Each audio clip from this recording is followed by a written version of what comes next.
नाज़िर सुल्तानकोट भरिसां नसीर खान बखराणी में आपाशी खाते तरफ़ां केतिराई गैर क़ानूनी अॾावतूं ठाहे पट करे छॾियूं आहिनि।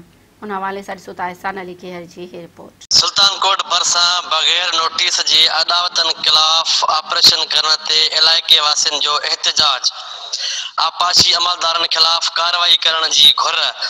हुननि मेहरान टीवी न्यूज़ सां ॻाल्हाईंदे चयो त बग़ैर नोटिस जे बग़ैर आगाह करण जे असांजो लखें रुपयनि जो नुक़सानु कयो आहे। दुकान घर ऐं होटल ठाहे पट कया ऐं उन में सिर्फ़ु जेको आहे त भंगड़ा ग़रीबनि लाइ आहे। बाक़ी जेके अमीर आहिनि वॾेरा आहिनि जेके हिननि खे 5 रुपया खाराइनि था मुख़्तलिफ़ कमर्शियल जॻहनि ते कमर्शियल जॻहूं हे छॾे करे अॻिते आया आहिनि। भले अमीरनि वटि छो नथा वञनि, वॾेरनि वटि छो नथा वञनि, उन्हनि जा बि जॻहूं छॾे आया आहिनि। कमर्शियल जॻहूं तव्हां हलो मां तव्हांखे ॾेखारियां, होटलां छॾे आया आहिनि पैसनि जे एवज़। उन में शहर शहीदाबाद में हाणे मज़ूर पेट पालियूं या ये जॻह ठारायूं। होटल ऐं दुकान ठाहे विया आहिनि। इलीगल कमु इहो आहे त हिन में असांखे हिननि नोटिस न ॾिनो।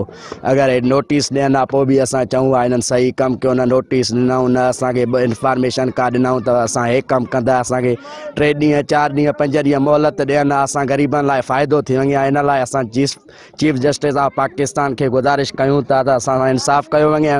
कैमरामैन एडी जो अबड़ो सां गॾु एहसान अली केहर, मेहरान टीवी न्यूज़ सुल्तान।